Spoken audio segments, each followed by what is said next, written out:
Nasa isang memorial chapel sa Quezon City ang labi ni Rene Baterbonia, ang basketball player ng Ateneo de Manila University na nalunod sa team building activity nila sa Aurora. Mula sa Quezon City, may unang balita live si Bam Alegre. Bam?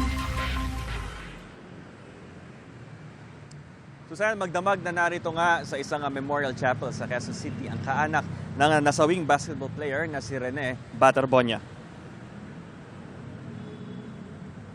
Kagabi, bumisita ang basketball head coach ni Baterbonia sa Ateneo de Davao na si Jess Evangelio. Hindi bukas sa media ang burol at humiling ang kanyang kaanak ng privacy, lalo ngayong umaga para sa kanilang pamilya. Wala pang detalye kaugnay sa burol at maging sa libing. At ayon sa kapatid ni Baterbonia, may hinihintay pa raw sila. May ilang mga politiko ang nagpadala ng mga bulaklak bilang pakikiramay sa pamilya.